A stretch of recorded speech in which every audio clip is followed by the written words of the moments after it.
इस कार्यक्रम के पुण्यार्चक हैं माँ श्रीमती चिरोंजाबाई, पुत्र श्री अशोक कुमार, विनोद कुमार, स्वर्गीय अभय कुमार एवं पवन कुमार, इंजीनियर आशीष, प्राची जैन, अंशुल, अंशुली, राजू, निशी, हर्ष, मोंटी एवं समस्त मोदी परिवार, गोने वाले, मालथौन, सागर, मध्य प्रदेश, श्री अजय, कल्पना, रिंकल, अजय शाह, पादरा, गुजरात, श्री केशोराम, शिरोमणि, सीए नीरज, सोनिया, सीए अंशिका, आगम जैन एवं समस्त परिवार, कृष्णा नगर, दिल्ली।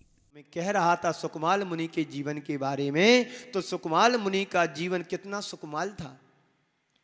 जिन्हें सूर्य की किरण चुभती थी आंखों में, जिन्हें राई का दाना चुभता था, और उनका जीवन कितना सुकमाल था।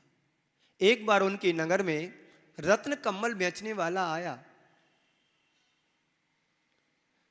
सेठ जी राजघराने के पास पहुंचा, जो वहां के प्रधान थे, मुख्य थे, राजा महाराजा हुआ करते थे, क्योंकि गांव में हर कोई रत्न का कम्बल तो नहीं खरीद सकता है। तो पूछा कि यहाँ के श्रेष्ठी कौन है, यहाँ का राजा महाराजा कौन है। तो किसी ने बता दी कि वो हवेली, वहाँ पर आपको राजा मिले कि वही खरीद सकते हैं, उन्हीं के पास इतना खजाना है कि रत्नों का कम्बल खरीद सकते हैं।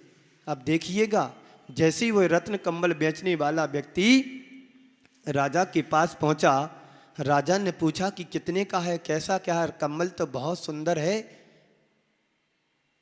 तो पर इसकी हमारे पास कीमत नहीं है। राजा ने उस कम्बल को लेने से इनकार कर दिया।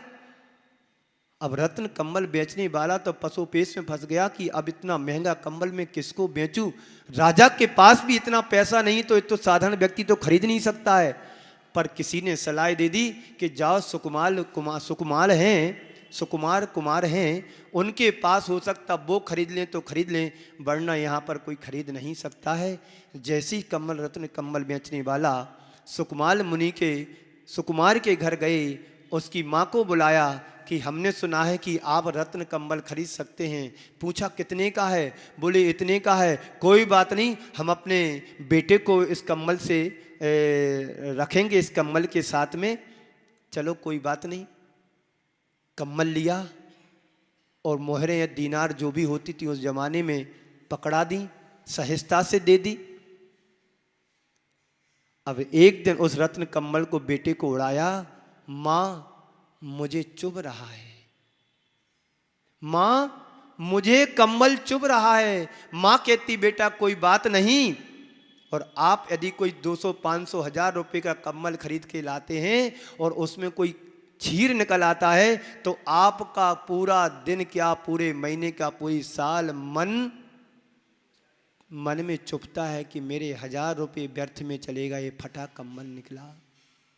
और वह माँ कह रही है कोई बात नहीं बेटा, कोई बात नहीं बेटा, कम्बल तेरे को चुभ रहा है, कोई बात नहीं, मेरे पास रानियां हैं, तुम्हारी जो बहुएं हैं, इनके लिए जूती बनवा देता हूं। क्या बनवा देता हूं? पैर में पहनने की जूती बनवा देता हूं। और कहते हैं कि उस माँ ने उस रत्न कम्बल की सारी जूतियां बनवा दी। एक दिन उसकी पत्नी, सुकमाल की पत्नी, जूती को पहन करके अपने महल के ऊपर छत पर टहलने के लिए गई और वहीं पर छोड़ करके आ गई। तो कौए ने समझा कि ये मांस का टुकड़ा है, उसको लेकर के उड़ा। और योग संयोग की बात है कि उस राजा महाराजा के महल पर उस कौए ने, चील ने, वो किसी कारण से छूट गई, गिर गई। एक दिन राजा अपनी छत पर जाता है, देखता है कि रत्न कम्बलों की जूती है। अरे जिस रत्न कम्बल को मैंने ठुकरा दिया था, खरीद नहीं पाए थे, ऐसा हमारे नगर में कौन सा श्रेष्ठी परिवार है जिसने रत्न कम्बल खरीद लिया, और वह भी जूती बनाने के लिए। मालूम करवाया अपने पहरेदारों से, अपने मंत्रियों से कि यहाँ के सुकमाल है जो हैं, उनके घर में उनकी माँ ने खरीदा था अपने सुकमाल के लिए, और उसने कम्बल नहीं उड़ा, चुभ रहा था, तो जूती बनवा दी। वही है, चलो उस श्रेष्ठी से मुझे मिलना चाहिए। अब राजा जाता है, मालूम अचानक पड़ा कि इस नगर में सुकमाल रहते हैं, चलो उसको देख कर के आना चाहिए। राजा गया तो माँ ने जब अचानक समाचार मिला तो उसके नाश्ता और खाने के लिए इंतजाम करना पड़ा। तो अचानक से उसने उन्हीं चावलों में थोड़ी सी चावल और मिला दिए और बना करके अच्छा पुलाव और नाश्ता बना करके राजा को भी दिया और सुकुमाल को भी दिया। राजा तो फटाफट खाता गया कि इतना सुंदर मिलेगा कहाँ, शुद्ध देसी घी का हलवा और अच्छे सुवासित चावल जो शाम को भिंगे हुए थे वो तो खा गया सारे के सारे बस चंद मिनटों में। और इधर सुकुमाल क्या कर रहा है, उन बीन बीन करके खा रहा है, एक एक खा रहा, क्योंकि जो चावल देर से मिलाए थे उनको अलग कर रहा है, जो ज्यादा भीगे उन चावलों उठा करके खा रहा है।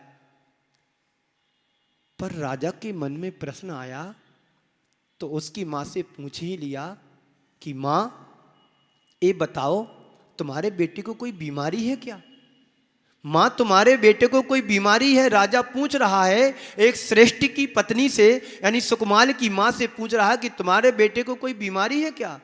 बोले क्या कोई बीमारी नहीं है, मैंने देखा जब ये चावल खा रहा था हो सकता गले में उसको प्रॉब्लम हो, एक एक चावल उठा करके खा रहा था। और दूसरा प्रश्न किया कि ये लगता है इसकी आंखों में कोई परेशानी है जो उसको लिए लाइट का उजाला चुभ रहा है। और तीसरा प्रश्न किया कि माँ इसको बैठक में कोई स्थान में कोई गड़बड़ी है, वो हिल रहा है ऐसा बार बार। माँ ने तीनों प्रश्नों को सुनकर के एक एक उत्तर दिया। सबसे पहले उत्तर दिया, महाराजा राजन बेटे को कोई गले में बीमारी नहीं है, क्या हुआ आपका अचानक सुबह सुबह समाचार मिला तो मैंने सोचा कि उन्हीं चावलों में थोड़े से चावल मिला करके और पका दूं ताकि आपको भी नाश्ता साथ में हो जाएगा, मेरा बेटा सुकुमाल है वो भी साथ में भोजन कर लेगा तुम्हारे साथ। तो उसमें जो अतिरिक्त चावल थे तो उसके चावल तो शाम को भिगो करके बनाए जाते हैं, लेकिन मैंने सोचा कि अब अतिरिक्त चावल इसी को मिला दो और तो है नहीं है। तो उसमें से छांट छांट करके चुन चुन करके वो उसका भोजन कर रहा था। चलो कोई बात नहीं, पर मुझे ये समझ में नहीं आ रहा कि भोजन नाश्ता करते तो हिल क्यों रहा था। तो क्योंकि राजन जब हमारे कोई अतिथि हमारे नगर में या हमारे घर में आते हैं तो उसका मंगलाचरण करने के लिए सरसों के दाने फेंकते हैं, उसके लिए शुभ मानते हैं, तो वो उसकी आसन पर कुछ दाने गिर गए तो उसको वो चुभ रहे हैं, इसलिए वो ऐसा हिल रहा है। चलो दो उत्तर तो समझ में आ गए, पर तीसरा उत्तर ये समझ में नहीं आया है, इतनी अच्छी तुम्हारे घर में लाइटिंग लगी है पर आंखें उसकी मिलमिला क्यों रही थी, खुल रही बंद हो रही। कि राजन क्या बताऊं, आज तक बेटे ने लाइट और सूर्य के प्रकाश को नहीं देखा था, लेकिन आपके आने से लाइट मैंने लगवाई, उसको जला दिया है तो उसकी आंखों में चुभ रही, क्योंकि हमारा बेटा तो रत्नों के प्रकाश में पला पुसा है। तब राजा को समझ में आया जैसा नाम वैसा इसका काम है। बंधुओं जब उसी सुकुमाल के लिए विरक्ति के भाव जागे, वैराग्य का अंकुर तो उसके हृदय में फूटा, तो जाकर के अपनी छत से निकल कर के रानियों की साड़ियों को बांध करके रात्रि के समय में उस सहारे से उतरा, पूरा शरीर लहू लुहान हो गया। और जंगल में जाकर के वैराग्य को जब उसके अंदर प्रकट हुआ तो जंगल में जाकर के दीक्षित होकर के त्याग और तपस्या करने लगा। एक संत से दीक्षा ली थी उसने और जंगल में जाकर के बैठ गया, ध्यानस्थ हो गया या खड़ा हो गया। और जो जहां जहां से वो सुकुमाल गया था खून की धारा बह रही थी, और वह सियालिनी भी जंगल में खून की गंध से आकर के उस सुकुमाल जो साधना में रत थे, खड़े थे, साधना में लीन थे, अब उसे सियालिनी पूरे परिवार सहित खा रही है, नीचे से ऊपर तक कमर तक खा लिया। एक दिन नहीं, 2 दिन नहीं, पूरे 3 दिन तक खाती रही। इसी बीच उनको केवल ज्ञान हो गया और मुक्ति के अधिकारी बन गए। जब व्यक्ति के जीवन में त्याग और तपस्या का अंकुर फूटता है तो उसके जीवन की सारी समस्याएं तपस्या बन जाती है, और वही सुकुमाल मुनि के जीवन में हुआ। जिन्हें समस्या थी दाने राई के दाने समस्या लग रही थी, जिसे सूर्य का प्रकाश समस्या लग रही थी, जिसे खाने में एक अतिरिक्त कोई चावल आ जाता था समस्या दिखती थी, वही समस्या जब अंदर की शक्ति की अभिव्यक्ति हुई तो समस्या तपस्या बन गई। बंधुओं, हम सबके जीवन में भी ये क्षण आते हैं, दुविधाएं आती हैं, प्रतिकूलताएं आती हैं, लाभ और हानि जुड़ती है, संयोग वियोग होता है, इष्ट का वियोग होता है, अनिष्ट का संयोग होता है। अनुकूल प्रतिकूलताएं जब जीवन से जुड़ती हैं तो हर व्यक्ति के जीवन में समस्या बन जाती हैं। वही समस्या जब व्यक्ति तप और त्याग से जुड़ता है, संयम के मार्ग को अपनाता है, धर्म को धारण करता है, तो सारी समस्याएं तपस्या में जब बदल जाती है तो उसकी सारी समस्याएं हल हो जाती हैं। हम सबके जीवन में भी त्याग और तपस्या अपने जीवन में घटित करें, जिससे आत्मा का उद्धार हो। तीर्थंकर जैसे पुण्य प्रकृति का बंध करने के लिए इन 16 कारण भावनाओं को जो साधारण व्यक्ति असाधारण क्षमता को प्राप्त कर लेता है, भावनाओं को भाते भाते और अपने जीवन का कल्याण कर जाता है। हम भी इस तपस्या को, हम भी इस साधना को धारण कर सकते हैं। आज नहीं तो कल तुम्हारे जीवन का उत्थान और कल्याण तभी होगा जब हम अपने जीवन के अंदर की शक्ति को जगाएंगे। जब अंदर की शक्ति की अभिव्यक्ति प्रकट होगी तो तुम्हारी संसार की सारी समस्याएं पल में समाप्त हो जाएंगी, नष्ट हो जाएंगी और तुम्हारे जीवन की तपस्या बनेगी। और जब तुम्हारे जीवन की तपस्या बनेगी तो तुम्हारा जीवन भी निखर कर की सोने की तरह, कुंदन की तरह तुम्हारे जीवन में निखार आएगा। बंधु, हम अपने जीवन में इस तरह की भावनाओं को जगाएं, अंतरंग की भावनाओं को जगाएं। हमारा जीवन है कितना सा, हमने जितना जीवन पाया है, जीवन का बहुभाग हमारा निकल गया है, जीवन की सारी श्वासें जोड़ने में निकल गई हैं, लेकिन जिस दिन तुम छोड़ जाओगे तुम्हारा जीवन यहीं छूट जाएगा, जोड़ा हुआ भी छूट जाएगा। कल मैंने शक्ति की त्याग की बात की थी। त्याग हमारे जीवन का भी अंतरंग तत्व है और तपस्या भी, तप भी हमारे जीवन का अंतरंग तप है। तप को धारण करेंगे तो हमारे जीवन की मोहा शक्ति छूटेगी और जब मोहा शक्ति छूटेगी, मोह भाव छूटेगा तो हमारे जीवन में तपस्या आएगी और जब तपस्या हमारे जीवन में आ जाती है तो हमारे जीवन का उत्थान के बिना नहीं रह सकता है। तो जैसे मिट्टी जब अबा की मंगल कलश को धारण करती है, मंगल कलश बन जाता है, तो वही मंगल कलश जब अग्नि में तपाया जाता है, अबे की आंच में तपाते हैं, तो वही मंगल कलश पक करके पानी को धारण करने की शक्ति को प्राप्त कर लेता है। ऐसे ही आचार्य भगवंत कहते हैं, हमारा जीवन भी मिट्टी की तरह है। कब तुम्हारा जीवन मिट्टी में मिल जाए तुम्हें पता नहीं, हमें अपना पता नहीं। एक एक श्वास हमारी जो खप रही हैं, जो नष्ट हो रही हैं, इन सारी श्वासों को अपने जीवन का मंगल कलश बना लो। अपने जीवन के लिए मिट्टी से मंगल कलश जैसे बना लेते हैं, ऐसे ही आप परिपक्व जीवन को तुम मंगल कलश का रूप धारण कर लोगे, रूप दे दोगे। और जब तुम त्याग और तप की तपस्या की आंच में अपने आप को धारण करोगे, अपने आप को तपस्या में लगाओगे, तो तुम्हारा जीवन भी त्याग और तपस्या के बल से वो अनंत शक्ति प्रकट कर सकते हो जो तीर्थंकर बनने के लिए आवश्यक होती है। तीर्थंकर कौन बनता है?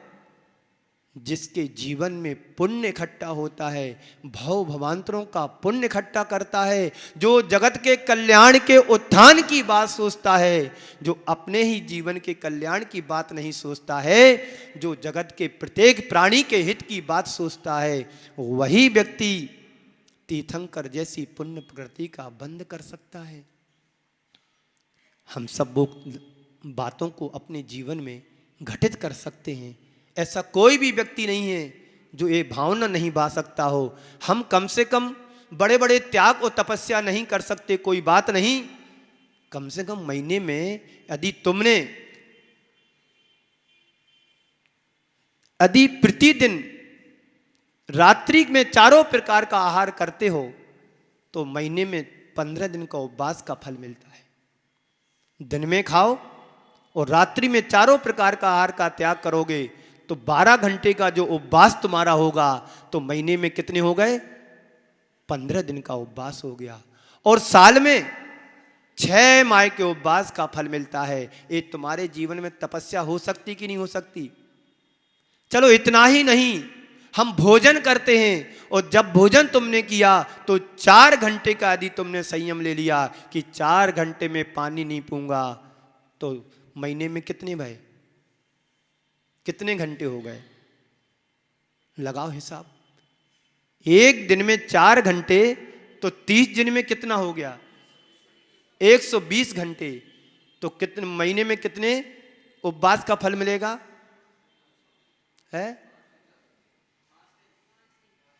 5 दिन का फल।